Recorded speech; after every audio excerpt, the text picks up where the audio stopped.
ایران کا ایک شہر ہے کرمان، وہاں پہ ایک شخص ہے حاج ماشاءاللہ، غالباً اب بھی زندہ ہے۔ پورے کرمان میں جب امام حسین کی مجلس کرواتا ہے، کسی بادشاہ اور وزیر کی مجلس میں بھی اتنے طعام نہیں ہوتے جتنا اس کی مجلس میں امام حسین کا نظر و نیاز ہوتا ہے۔ ہمارے ایران کے استاد کہتے ہیں کہ جب میں ان سے ملنے گیا اور اسی نیت سے ملنے گیا کہ پوچھوں تو صحیح آپ کے پاس اتنا پیسہ آتا کہاں سے کہ آپ امام حسین کے اتنے سفرے اور اتنے طعام لگاتے ہیں۔ جب ملنے گیا تو کہا کہ ایک بوڑھا سا تھا 70 ایئرز کا، چہرے پہ عجیب نورانیت تھی، اور بیٹھا اور مجھے کہنے لگے کہ آج تک حسین کی میں نے جب بھی نیاز کیا میں نے جیب سے ایک پائی نہیں لگائی، مجھے نہیں پتا یہ کہاں سے آتا ہے، کون دے کر جاتا ہے، کہ پھر بھی یہ کیسے ہوا؟ میں نے آپ کے بارے میں بڑی چیزیں سنی۔ اس نے کہا کہ آج سے تقریباً 50 سال پہلے میرا کام تھا نجاری کا، جو لکڑیاں بناتے ہیں نا، لکڑی کا کام کرتا تھا، اور میری بڑی الفت تھی، محبت تھی امام حسین سے، میری زندگی عشق حسین کے محور میں گھومتی تھی۔ میں لکڑی کا کام تو کرتا تھا لیکن میں بڑی محنت کر کے لکڑی کے ممبر بناتا تھا حسین کے لیے، مسجدوں کے لیے ممبر بناتا تھا، تعزیہ بناتا تھا، تابوت بناتا تھا، علم بناتا تھا، جس بھی مسجد کا کام ہو سب سے پہلے وہ کرتا تھا۔ پورا سال میری یہ روش تھی، مسجدوں میں ممبر دینا، تعزیہ دینا، حسین سے عشق تھا۔ اس کے ساتھ ساتھ تھوڑے ہاسپٹلز کے کام بھی کرتا تھا۔ ایک دن کام کرتے کرتے اچانک مجھے اپنی کڈنیز میں بہت تکلیف ہوئی، میں نے درد کو دیکھے اندیکھی کر دی، 2-3 ہفتے گزرے، تکلیف بڑھتی گئی، یہاں تک ایک دن اتنی تکلیف ہوئی میں بے ہوش ہو کے گر گیا۔ مجھے ہاسپٹل لے جایا گیا، ڈاکٹرز نے مجھ سے کہا کہ کب سے تکلیف ہے؟ میں نے کہا 2 ہفتے سے تکلیف پڑ گئی ہے۔ انہوں نے کہا جلدی جا کر اپنی یورین کے ٹیسٹ دو۔ جب یورین ٹیسٹ دینے گیا تو میرا یورین ہی نہیں آ رہا تھا۔ پھر ڈاکٹر نے ایک انجیکشن لگا، کہا آج کے بعد گھر چلا جا، نہ تجھے چلنا ہے نہ تجھے کام کرنا ہے، بس بستر پہ سیدھا ہو کے لیٹ جا۔ کہ جب گھر پہنچتے پہنچتے میرے پاؤں پھول گئے، اور کہتا ہے کہ مولانا اس دن کا سونا 4 سال تک میں اسی طرح بستر پہ سویا رہا، بدن پھول گیا، نہ ہاتھ ہلا سکتا ہوں نہ پاؤں ہلا سکتا ہوں، یہاں تک کہ میں نے آنکھوں سے دیکھنا بھی چھوڑ دیا، بس مجھے کانوں سے آوازیں سن جاتی تھی۔ جب اس تکلیف میں پہنچا نا، اپنے جتنے رشتہ دار تھے سب چھوڑ کے چلے گئے۔ ایک میری بوڑھی ماں تھی، لوگ میرے قریب نہیں آتے تھے کہ یہ بیمار ہے اس کے قریب نہیں جاؤ، لیکن میری بوڑھی ماں میری خدمت کرتی رہی۔ ماؤں کی قدر کرو جب تک زندہ ہے۔ کہ اس ماں نے میری خدمت ایسے کی جیسے میں بچہ تھا۔ کہ ایک دن مجھے یہ ہو گئے ہاسپٹل آنا جانا، بدن بہت پھول گیا، کھال بالکل نرم ہو گئی، کہ ہاسپٹل لے جایا گیا۔ ڈاکٹر نے جب مجھے پلٹا تو میری پیٹھ پہ کیڑے پڑ چکے تھے کیونکہ بدن نرم ہو چکا تھا۔ میری ماں ڈاکٹر کو کہتی تھی بیٹے کو پانی پلاؤں، کہتا تھا نہیں، بس چمچ کو گیلا کر کے اس کی زبان پہ رکھو۔ کہا 4 سال میں نے وہ پیاس چکھی جس کو سوچ کے میں حسین پہ روتا تھا۔ شدت پیاس میں نے بس دل میں نے حسین حسین حسین کو، اپنے آقا کو میں نے امید نہیں توڑی، حسن ظن تھا میرے آقا حسین پہ۔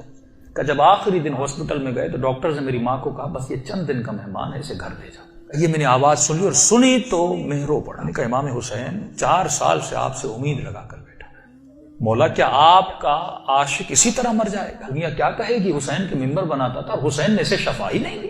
کہ میری ماں نے گھر کے سرداب میں لا کر مجھے سلا دیا۔ کہ وہ دن تھے محرم کے دن، پہلی محرم ہوئی، میری ماں نے جلدی جلدی گھر میں صفائی کرنا شروع کی اور نیچے آئی کہنے لگی میرے لال محرم شروع ہو گیا ہے، اب میں تجھے حسین کے حوالے کرتی ہوں، میں جاتی ہوں مجلس سننے۔ کہتا ماں یہ کہہ کر چلی گئی، اس سرداب میں سو رہا تھا۔ 4 محرم کی رات آئی، آج بھی اس کا گھر موجود ہے، سب کچھ ہے۔ 4 محرم کی رات آئی، میں نے دیکھا کھڑکی سے ایک پرندہ اندر آیا۔ کہتے تب تک کان کام کرتے تھے لیکن جیسے یہ پرندہ آیا میری آنکھوں نے دیکھنا شروع کیا۔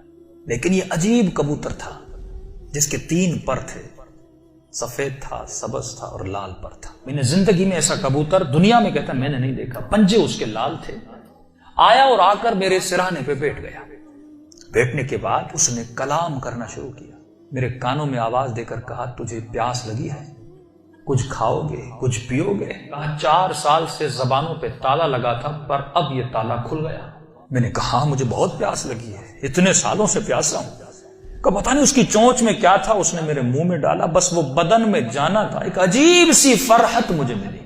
پھر وہ پرندہ اڑا اور اڑ کے سامنے کرسی تھی اس پہ بیٹھ گیا۔ اب میں اپنے ذہن میں یہ کہہ رہا تھا کہ مولا حسین اگر تو نے بھیجا ہے تو یہ اڑ کے میرے پاس آئے گا یا میرے بستر کے نیچے جائے گا، اگر تو نے نہیں بھیجا یہ اڑ کے چلا جائے گا۔ اتنا کہنا تھا، وہ پرندہ اڑا اور میرے بستر کے نیچے جا کر بیٹھ گیا۔ کہ بس اتنا ہوا، لیکن ابھی بھی بستر پہ لیٹا ہوا ہوں، لیکن تھوڑی فرحت مجھے مل چکی ہے۔ اب سوچ رہا ہوں یہ پرندہ کون ہے، کہاں سے آ رہا ہے۔ اتنے میں صبح ہوئی، میری ماں نیچے سرداب میں آئی اور اس کے ہاتھ میں رومال تھا۔ پہلے زمانے میں جب لوگ روتے تھے تو ایک رومال رکھتے تھے۔ کہ جلدی دوڑی آئی اور گیلا سا رومال تھا، اس نے اس رومال کو میرے اوپر نچوڑنا شروع کیا۔ تو میں نے کہا کہ اماں یہ کیا ہے؟ کہا یہ حسین کے غم میں جو آنسو بہائے نا تیرے بدن پہ مل رہی ہو تاکہ خدا تجھے شفا دیتے۔ کہ یہ کہہ کر میری ماں چلی گئی۔ جیسے جا رہی تھی میں نے کہا اماں اگر زحمت نہ ہو، ایک کبوتر ہے اس بستر کے نیچے، اگر زحمت نہ ہو اس کے لیے تھوڑا دانا اور پانی رکھ لو۔ ماں نے کہا کبوتر کہاں سے؟ کہا بس رکھ لو۔ کہ ماں آئی اور اس نے نیچے دانا رکھا، پانی رکھا، چلی گئی۔ کہتے غالباً 10 محرم کا دن ہوا، عاشورہ کا دن ہوا۔ میں نے کہا مولا حسین آپ کی عاشورہ بھی آ گئی، اب بھی مجھے شفا نہیں دو گے؟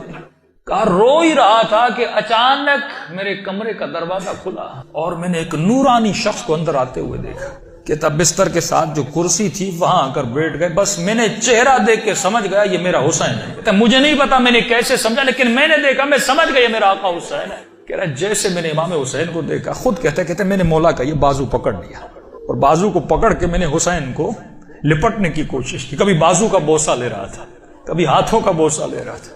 کہتا جب میں نے ہاتھ دیکھے نا تو مولا کی انگلیاں کٹی ہوئی تھی۔ میں نے کہا میں قربان جاؤں میرے آقا، 4 سال سے انتظار ہے، میری جان آپ پہ فدا مولا، اتنی دیر لگا دی اپنی زیارت کر۔ امام حسین نے اپنا ہاتھ میرے سر پہ پھیرنا شروع کیا۔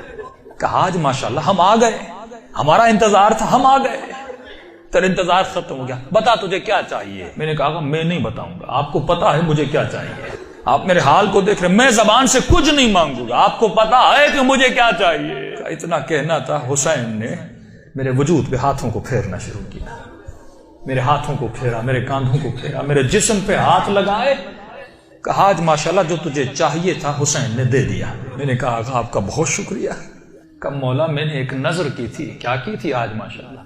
مولا میں نے نظر کی تھی اگر آپ مجھے شفا دیں گے میں 10 دن آپ کا نیاز کروں گا، 10 دن مجلس کروں گا اور 10 دن آپ کا نیاز کروں گا۔